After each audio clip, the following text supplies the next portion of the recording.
This is the Hidden Killers podcast with Tony Brueski. Featuring former FBI Special Agent and Chief of the Counterintelligence Behavioral Analysis Program, Dreeke. Ashley Benefield being found guilty of manslaughter, not murder in the second degree. The jury kind of made some concessions and somehow agreed that the lesser charge was appropriate. What is next for her? Well, sentencing. She faces up to 30 years in prison with a minimum of 11.5. Joining me to discuss, Dreeke, retired FBI Special Agent, Chief of the Counterintelligence Behavioral Analysis Program. So here we go. We have a guilty verdict on a case that was extremely confusing, extremely dividing and divisive once people started to actually hear the case in court. I think a lot of us had our preconceived notions going in, and as it continued, as it should, opinions can change. What's been your thoughts as the case progressed through and she took the stand and we heard more and more arguments from both sides? Yeah. And I'm with you, Tony. You know, opinions changing. Mine did. Mm-hmm. You know, because, as we do with all human behavior, all we can do is take in the data points that were presented. And until we actually see the case go to prosecution and everyone lays out more data, more leads, tips, and all these things, do we actually get a more fuller picture? So it's always with a caveat that what we know so far leads me to this. And so before we had more data, I was more on the side of him. Mm-hmm. But as data came out, we're like, there's a lot more things here that's saying there's a lot of really off behavior that he did as well that we didn't know beforehand. That still being said, I still didn't see what I really wanted to see, which was mother-daughter communication. I know. And that to me, and I even have it in my notes here, even before, as I took my notes on this case prior to the conviction as I was prepping. My question was this, and this is why I'm very happy that there's accountability for death, but not murder. It's manslaughter. So I think that's appropriate sentencing. That's a steep sentence though on manslaughter. It looks like the window in there. But with that being said, I think that the communication between the mother and daughter to me is really paramount, because that lays out, was this a premeditated notion in her head or a moment of passionate impulse of defense? And so we would only know that if there was ever a communication between the mother and the daughter at some point saying, hey, maybe you ought to just bump this guy off. Maybe we should just do something. I don't know what it would be, but we've seen this in other cases where that is a great insight to what was going on in her mind, because that's what this always comes down to when we're going for a conviction, whether it's manslaughter, acquittal, or murder, is what was in the mind of the assailant, of the person that was committing the murder. And we don't truly know that, I think, in this case yet, because she's kind of been all over.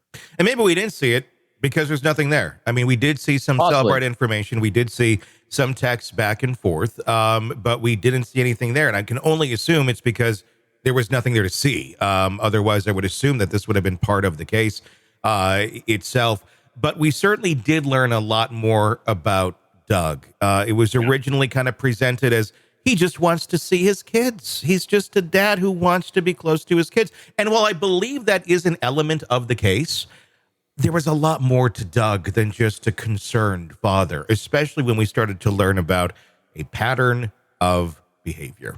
And it really, one of the biggest pieces, I think, of this, and to me, what I'm guessing maybe moved the jury from second degree to manslaughter was the revelation of the text message or the email that she had found between Doug and his wife, ex-wife, who is now deceased, where she is telling him just how upset and sad and betrayed she feels that he's not the person that she thought she was marrying, and how upset she was that he kicked her on their honeymoon cruise because he couldn't get it up and he had to use Viagra. And in his own frustration, he takes it out on her.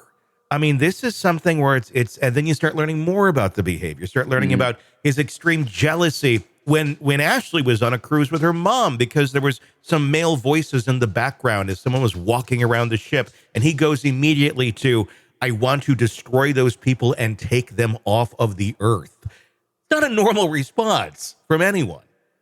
Well, actually, it's in line with a normal response of a 13-year-old. Yes, very much so. A very high testosterone 13-year-old boy who has no control over their emotions. But we're talking a man who's like in his 50s at this point. Massively insecure. Yes. Wants total control because of their own insecurities, their own feeling of inadequacies. And so they're constantly trying to control the women in their lives to allow themselves to feel fulfilled. Mm-hmm.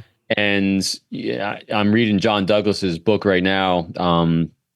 It's the one. Oh, it's a horrendous one. It's all about the 17 different types of sexual assault and rapes. Oh God. And it's horrendous. And so some of these behaviors are the ones that you see as an escalation, the precursors towards an escalation towards that when it comes to this immaturity, this need to control. Obsession is the name of the book.